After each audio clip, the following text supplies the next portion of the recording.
What's up, everybody? It is Mover, C.W. Lemoine, author of the Spectre series and the Alex Shepard series, here today to talk about the latest book in the Spectre series, Spectre Book 8. It is my 10th novel, which is kind of a big deal to me because, you know, I don't count Origins as a novel. It's really just a novella. If anything, it's a bunch of short stories that I did for Spectre Rising way back in the day, but just finished the pre-production process, and it will be available May 21st, 2019, which is just over a month from now, right before Memorial Day, but it is available for pre-order, so let's talk about it. First, the cover reveal. Bam! I don't know what else to do for that.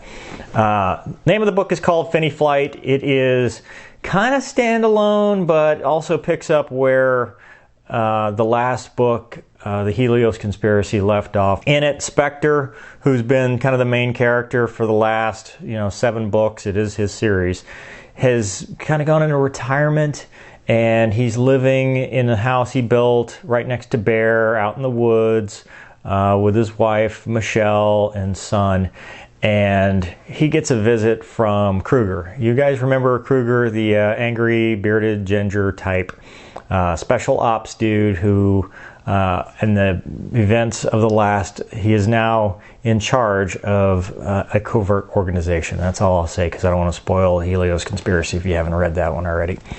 But he's now in charge of this covert organization, and he comes to Spectre with a request for help.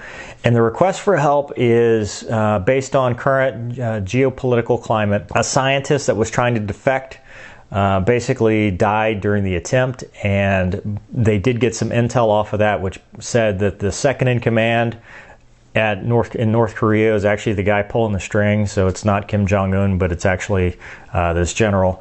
And the second in command is not too pleased with the fact that they're doing peace talks with South Korea and the United States, and his goal is to start a world war at all costs because he wants to drag China into this, and he believes that they can reunite the North and South of Korea and make it one country and then be a superpower like everybody else, and he doesn't want to denuclearize or anything like that.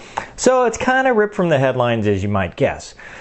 So Kruger goes to Spectre and says, hey, look, you've got some expertise. You've worked for Project Archangel, which was a covert organization where he worked with Kruger. And also, if you remember in book 1, he orchestrated a mission on his own to go into a foreign country, albeit not North Korea, and execute there. So Kruger goes to him and says, hey, will you help me? And with a little bit of nudging, prodding from his wife, Spectre decides, yeah, I'll help you. So Spectre's mission is to find and train. Now, he's only doing this as a training role. Is to find and train a group of pilots to execute the mission deep into North Korea, and that is where the story takes off.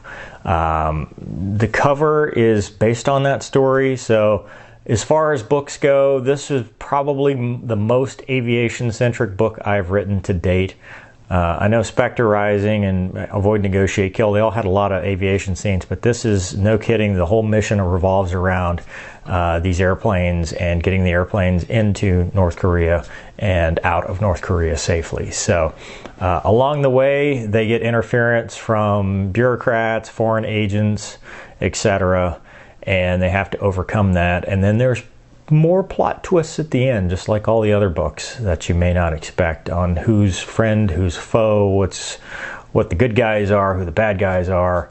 And I will say, maybe spoiler alert, but the goal here, it's the book's titled FINI FLIGHT. The reason it's titled FINI FLIGHT is because, the 2 worst days in a fighter pilot's career are the day he goes to the jet knowing that it's his last flight, or the day he goes to the jet not knowing it's his last flight. And Spectre is about to have his last flight, whether he knows it or not.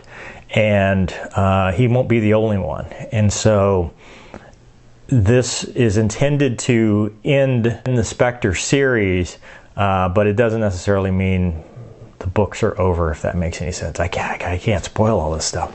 So anyway, it's now available any ebook retailer for pre-order: Amazon, Barnes & Noble, Kobo, whatever the other ones. Link will be in the description. Hope you enjoy it. Pre-order it now. It's going to be available May 21st, 2019, which is right before Memorial Day weekend, so you get to read it over the Memorial Day trip. It's also my favorite cover so far. It's a really good cover. They did a really good job, and I'm glad they'll be able to share that with you. So hope you guys enjoy it. Thanks for watching. Thanks for reading. If you are reading any of the other books, please leave a review. Those help on wherever you bought the book, and tell your friends.